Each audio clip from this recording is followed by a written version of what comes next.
എൻ്റെ ആദ്യ നോമ്പ്. ഏകദേശം 50 വർഷം പിന്നിട്ട എൻ്റെ ആദ്യ നോമ്പിനെ സ്മരിക്കുമ്പോൾ എല്ലാം ഇന്നലകളിൽ കഴിഞ്ഞ പോലെ മായാത്ത പല അനുഭൂതികളും മനസ്സിൽ ഓടിമറയുകയാണ്. അന്നൊക്കെ ആദ്യത്തെ നോമ്പെടുക്കുക എന്ന് പറഞ്ഞാൽ അതൊരു ആഘോഷം തന്നെയായിരുന്നു. ഉമ്മയും ബാപ്പയും 8 മക്കളും ജോലിക്കാരുമടങ്ങുന്നതാണ് എൻ്റെ കുടുംബം. ഇവരുടെയൊക്കെ മധുരവാക്കുകൾക്കും കിന്നാരത്തിനുമിടയിൽ ഒരു നോമ്പെടുത്താൽ എന്തോ ഒരു വലിയ കാര്യം ചെയ്ത പോലെയായിരുന്നു. അയൽക്കാരുടെയും കൂട്ടുകാരുടെയും നോമ്പ് മുഴുവനാക്കിയോ എന്ന കുശലാന്വേഷണത്തിന് അതെ എന്നുത്തരം പറയുമ്പോൾ നമുക്കുണ്ടാകുന്ന ആനന്ദം കുറച്ചൊന്നുമല്ല.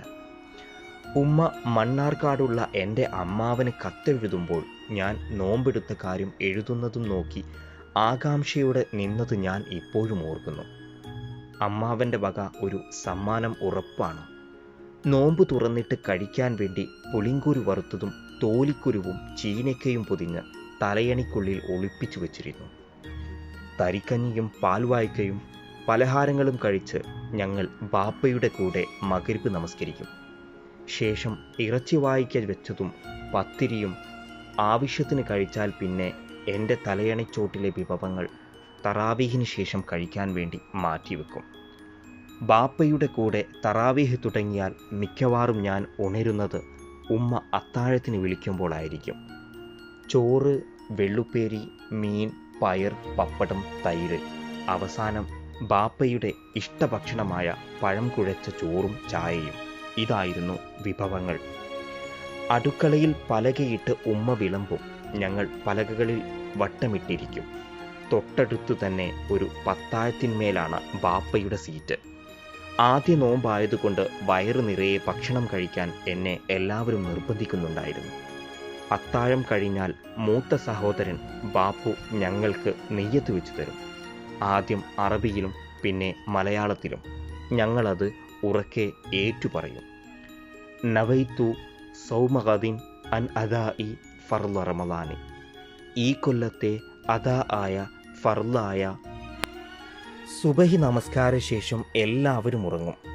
7 മണിയാകുമ്പോഴേക്ക് ഉമ്മ വിളിച്ചുണർത്തും. ഖുർആനുമെടുത്ത് അയലത്തെ പാത്തുമുട്ട്യാത്തയുടെ വീട്ടിൽ പോണം. അവർ ഖുർആനിൽ പാണ്ഡിത്യമുള്ള ഒരു നല്ല വനിതയായിരുന്നു. അവിടെ ഇരുന്ന് 10 മണിവരെ ഖുർആൻ പാരായണം. ശേഷം ഞങ്ങളും അയൽക്കൂട്ടുകാരും കളിയും തമാശകളും ഇണക്കവും പിണക്കവുമായി സമയം പോകുന്നതറിയില്ല. ളുഹർ നമസ്കാരത്തിന് മുമ്പ് കുളി കഴിയണം. പറമ്പിലെ കുളത്തിൽ നിന്നാണ് കുളി. മറിയുമ്മ അലക്കി കഴിയുന്നതുവരെ ഞങ്ങൾ കരയിലെ പുല്ലിൽ മീനുകളെയും നീർക്കോലിയെയും നോക്കി കല്ലെറിഞ്ഞു കളിക്കും. ഉറവ വരുന്ന തെളിവെള്ളം കണ്ടപ്പോൾ ദാഹം കൊണ്ട് ഞാൻ ഉമിനീരിറക്കി. മുങ്ങിക്കുളിച്ചാൽ നോമ്പ് മുറിയും, കുട്ടി കിണ്ണം കൊണ്ട് കോരിക്കുളിച്ചാൽ മതിയെന്ന് മറിയുമ്മ പറയുന്നുണ്ടായിരുന്നു. വിശപ്പ് പിടികൂടാൻ തുടങ്ങി. ഉച്ചവരെ നോമ്പെടുത്ത് ശീലമുണ്ട്. എൻ്റെ ക്ഷീണവും ഞെരക്കവും കണ്ട് സഹോദരങ്ങൾ പാവേ പാവേ എന്ന് പറഞ്ഞ് കളിയാക്കാൻ തുടങ്ങി. ഉമ്മ അവരെ വഴക്ക് പറഞ്ഞു നിർത്തി. ഇവർക്കിടയിൽ എന്തെങ്കിലുമൊന്ന് കട്ട് തിന്നാമെന്ന് വെച്ചാൽ നടക്കൂല. അസർ നമസ്കാരത്തിന് വുളു എടുക്കാൻ കുളത്തിലേക്ക് പോവാൻ തിടുക്കമായി.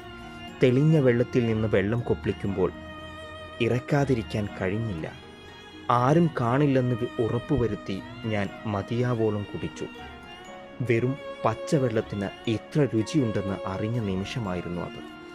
ഒന്നും സംഭവിക്കാത്ത മട്ടിൽ ഞാൻ ഉമ്മയെ ചുറ്റിപ്പറ്റി നിന്നു. പത്തിരിപ്പൊടി കൊണ്ട് ഞാനുണ്ടാക്കിയ നുറുക്ക് പത്തിരി മറിയുമ്മ എനിക്ക് വേണ്ടി ചുട്ടുവെച്ചിരുന്നു.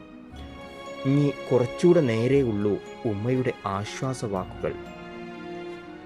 മഗ്‌രിബ് ആയി തുടങ്ങിയാൽ പിന്നെ വെടിപൊട്ടുന്നതും കാത്തിരിപ്പാണ്. 2 or 3 വെടിപൊട്ടും. പത്തിരി കഷ്ണത്തിൽ പൊതിഞ്ഞ കാരക്ക ചീന്ത് വായിലിടുമ്പോൾ പാപ്പ പറയും, അല്ലാഹുമ്മ ലകസുംതു. ഞങ്ങളത് ഏറ്റുപറയും.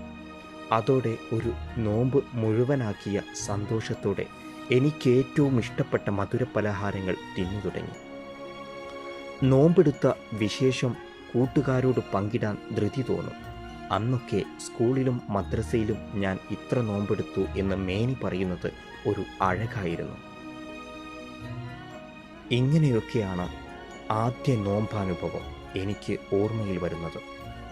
രചന മൈമൂന MP എറക്കൂട്ട്. അവതരണം മജീദ് കുളിമാട.